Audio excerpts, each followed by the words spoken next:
Jonathan Smith here, and I'm going to walk you through how to complete the new City of Yakima Small Business CARES Grant. The city has set aside $1 million in funding to small businesses with no repayment requirements. Businesses are able to apply for up to $10,000 to be used for eligible business expenses that were incurred on or after March 27th, 2020. That's the date that the CARES Act was passed. Now, to be eligible, you got to be a for-profit business, have a valid business license, and also have a physical location in the city limits of Yakima. So there's some places out in like West Valley or Terrace Heights where your business may have a City of Yakima zip code, but you're outside of the actual city limits of Yakima. So if you don't vote for positions, your city council, those kinds of things, you're outside of the city limits. So make sure that your business is inside of the city limits. Just having the zip code in a Yakima zip code won't be enough. It's actually got to be physically in the city boundaries. Also have to have been in operation for at least a year as of September 1st, 2020. So essentially have been in business and operating before September 1st of 2019. Also have to have 25 or fewer employees, either part-time or full-time. So a part-time employee counts as 1, 2 part-time employees count as 2. And also include yourself as the owner, as an employee. So we're looking for 25 or fewer employees, including the owner. And you also have had to reduce capacity or close due to the COVID-19. So priority is going to be given to small businesses that have not received any federal assistance or state assistance or other.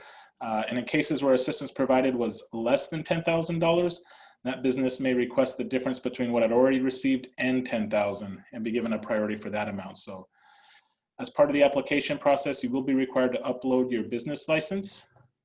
This is what that looks like. It will have your name on it instead, and the UBI number will be up here in the corner. And as we go through the application process, I'll show you where you will upload that. Now, the timeline for the grant, we're expecting that we're going to have about 600 or more applications. There's not enough funds to fund that many businesses. So please note that submitting an application does not guarantee a grant award. Grant opened on Friday, September 18th, and to be considered in the first round, you've got to have your application in by 5 p.m. Friday, October 2nd. Again, there's $1 million. After the application closes, the applications will be ranked based on the answers in the application. Awarded businesses will receive notification by October 9th. They'll also get an agreement outlining the terms of the funding. If an awarded business is not able to meet those terms or doesn't meet the eligibility criteria, then the next highest ranked business will receive the grant instead. So there is application assistance for those who want some help with it. Just reach out to us at the Yakima County Development Association. You can call us at 509-575-1140. Again, the deadline though is 5 p.m. Friday, October 2nd. So if you need some assistance, reach out to us. We'll set up an appointment. You can come meet with us right here in our office, and we'll be able to help you fill out the application.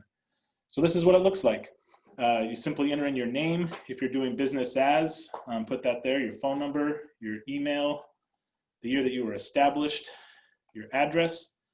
We want to know also if the business is operated out of a home or residence, a place where somebody lives, or if it's got a commercial storefront, the type of business, sole proprietor, LLC, other, the structure, and the type of business, restaurant, bar, construction, funeral home, gym, retail, other.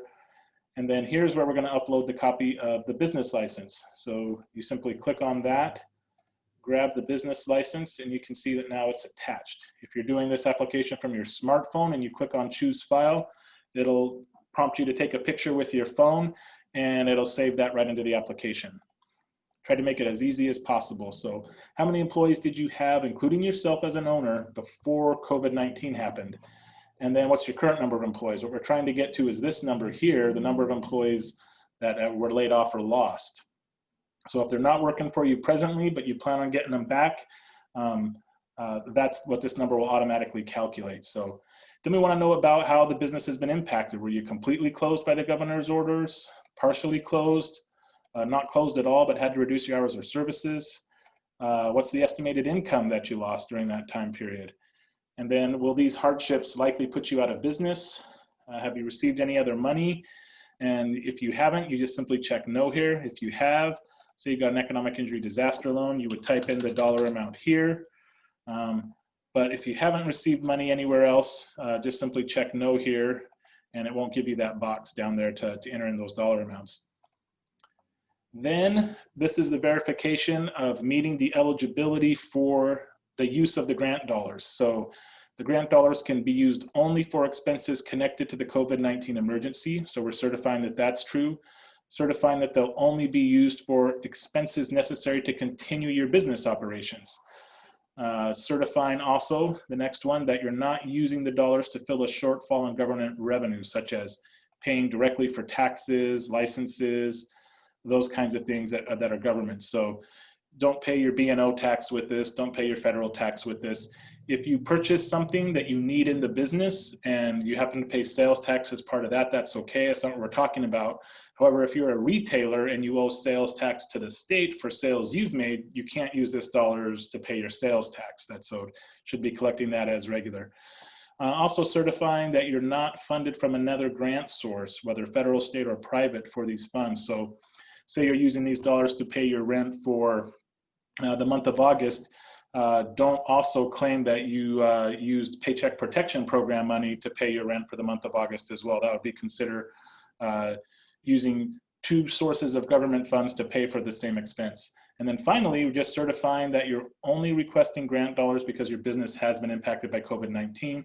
I think it'd be almost impossible to find a business that hasn't been impacted by COVID-19. So total grant amount requested, just type that in there. Whoops.